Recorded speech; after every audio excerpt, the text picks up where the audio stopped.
আজ আমি কোথায় যাচ্ছি? আজকে যাচ্ছি আমি নিউ টাউনে। হ্যাঁ, কেন যাচ্ছি নিউ টাউনে? একটা দরকার আছে বলে নিউ টাউনে। তো নিউ টাউনে আমি চলে এলাম গাইস।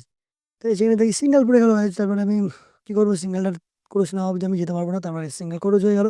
তারপরে আমি কর্নারটা ঘুরে নিচ্ছি। গাইস আমার ৫ কোটি টাকার ফ্ল্যাটটা তোমরা তো দেখোনি গাইস, দেখতে পাচ্ছ ৫ কোটি টাকার ফ্ল্যাট। এটা হচ্ছে আমার আপনকা ফ্ল্যাটে। তারপরে গাইস বিশ্ববাংলার এখানে আমি চলে এলাম। দেখতে পাচ্ছ বিশ্ববাংলার লোকেশনটা কত সুন্দর লাগছে। এমনি নিউ টাউনে এমন একটা জায়গা না, সবার প্রকৃতিক ভালোবাসা একটা এমন একটা জায়গা, ভালো লাগে। কারণ বিল্ডিং এ অনেক রকমের প্রাকৃতিক প্রাকৃতিক জিনিস আছে, তার জন্য সুন্দর লাগে। আর বিশ্ববাংলাটা এমনি সুন্দর একটা জায়গা। আর এখানে এখানে আমি ভালোবাসা একটা মায়াই আলাদা থাকে। তারপর গাইজ আমি তোমাদের ঘুরিয়ে সব দেখাচ্ছিলাম, দেখতে পাচ্ছ নিচে দিয়ে কত সুন্দর লাগছিল প্রকৃতি।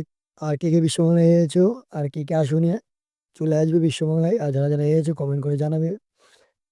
নিউ টাউন কলকাতা বিশ্ববাংলা। ঠিক আছে গাইজ, এই অবধি ভিডিওটা ছিল। পরের ভিডিও দেখা হচ্ছে। লাইক কমেন্ট শেয়ার করে